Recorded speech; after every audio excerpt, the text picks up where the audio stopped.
Victims of specified crimes in New Mexico have legal rights in state court throughout the criminal justice process. In some cases, you may have to assert those rights.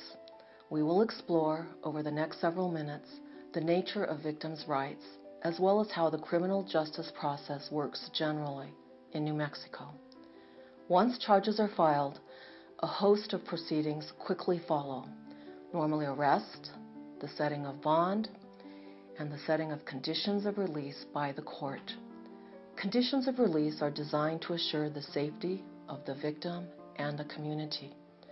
The first right that comes into play once charges have been filed is the victim's right to reasonable protection from the accused. Standard conditions of release for violent crimes are no contact with victims or witnesses in person, by phone, or any other way. The victim can request no third-party contact if the victim has reason to worry the defendant will communicate inappropriately with the victim's family or use others to communicate inappropriately with the victim. If the defendant violates the conditions of release, something beyond the word of a victim or witness is usually needed, such as photos or recordings, to prove to the court that the defendant has violated those conditions. After arraignment, a judge is assigned to the case, and the state and defense have deadlines to provide each other with certain documents and evidence. Expect to be interviewed by the defense. The prosecutor will be there. If you receive a subpoena, contact the prosecutor. Parents are normally not allowed to attend a minor child's interview because the child's statement could be deemed by the court to have been inappropriately influenced by their presence. Interviews address the facts of the crime and matters relating to the victim's credibility, including issues of memory and truthfulness. Interviews with adult victims can sometimes get heated.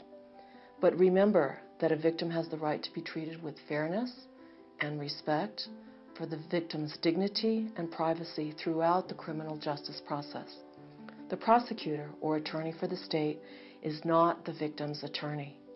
The prosecutor acts on behalf of the state of New Mexico and not the victim. The prosecutor represents the interests of the state. Sometimes those interests are the same and sometimes not. For example, the state may not look at a victim's privacy interests in the same way as the victim. Either the state or the defense may file a motion, which is a written request for the court to take a certain action, such as a motion to modify conditions of release or a motion to compel production of records. The victim can also file a motion asserting a constitutional or statutory right at stake, such as the right to privacy or restitution. For instance, if the defendant asks for material that appears to be an unfair violation of the victim's privacy, such as a request for counseling records, the prosecutor will often file a motion opposing the defense's request. The victim can file a separate motion or rely on the one filed by the prosecutor. The defendant has a constitutional right to a fair trial, including the right to effective assistance of counsel, and can request postponements or continuances in the case from time to time. So can the prosecutor. The judge can separately order a continuance for a variety of reasons, such as a conflict with another trial. You have the right to timely disposition of the case, but the court is bound to consider the defendant's constitutional rights as well. So even if you assert this right, the case may still take a long time. A crime victim has the right to be notified of court proceedings. Keep the district attorney's office, or court depending on who provides notice to victims in your area and your particular court system, promptly informed of changes in your physical or email address or phone numbers. If a plea agreement is suddenly agreed to, only 1 or 2 days before a scheduled hearing such as a docket call, and the victim cannot arrange to take off work or appear for other reasons, there may be a question as to whether such notice at the last minute is reasonable. But that depends on the circumstances of each case. The victim has the right to attend public hearings, but the court may keep the victim out of the courtroom when the victim's testimony at trial could be affected. Let the prosecutor know if you want to attend the trial. New Mexico Rule of Evidence 11-615 was recently changed in conformity with the federal rules to permit the attendance of persons authorized by law to be present. Since the state constitution and the New Mexico Victims of Crime Act give crime victims the right to attend all public court proceedings the accused has the right to attend, those crime victims are authorized by law to be present at trial. At a minimum, the victim should be allowed to testify as the first witness, then attend the rest of the trial if he or she wishes. A victim has the right to confer with the prosecution. The prosecutor should communicate with the victim before critical stages of proceedings, for instance, before dismissing a case or entering into a plea. The victim does not have the right to a certain kind of plea, but the prosecutor should be aware of what the victim wants. Only the prosecutor truly knows the strengths and weaknesses of the case and how a jury might view the evidence.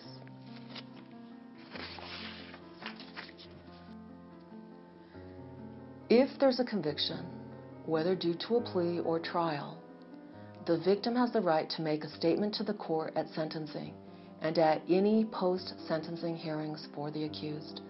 This is your opportunity to make the court aware of the full impact of the crime on you. Do not assume the judge knows all about the facts of the crime. You can ask for a sentence you believe appropriate, and we can assist you in preparing a victim impact statement. The victim has the right to restitution from the defendant after conviction for the victim's losses or injuries. So keep receipts of all out-of-pocket expenses you incur as a result of the crime, including travel costs like gas, counseling, unpaid time off work, medical expenses, including medications, the purchase of property to replace what was taken, damaged, or destroyed in the crime, funeral expenses, and more. Be prepared to submit a written summary of costs and what they were for, with dates and times and receipts attached, always keeping copies for yourself, to the district attorney's office and to the court at sentencing. And if costs are continuing, for example, medical or counseling costs, include that in your written summary. The court will order restitution based on the documentation you provide and the defendant's ability to pay.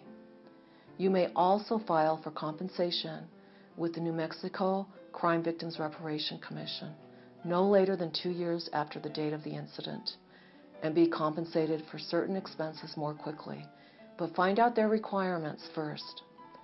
A victim may not receive restitution payments for any expenses already paid for by another entity. A restitution request summary form is available on our website. As a crime victim, you have the right to information about the conviction, sentencing, imprisonment, escape, or release of the accused. Contact the district attorney's victim advocate if you are not receiving notification. After conviction, the New Mexico Department of Corrections notifies victims of the release of the accused. If you request, you have the right to have the prosecutor notify your employer of the necessity of your cooperation and testimony in court, requiring your absence from work. You also have the right to promptly receive your property held for evidentiary purposes by law enforcement or the prosecutor, unless there are compelling evidentiary reasons for retention of your property, such as the need to wait a certain length of time to make sure no appeals are filed. Finally, you have the right to be informed by the court at sentencing that the offender may earn good time, called meritorious deductions, during incarceration, and how much good time the offender may earn.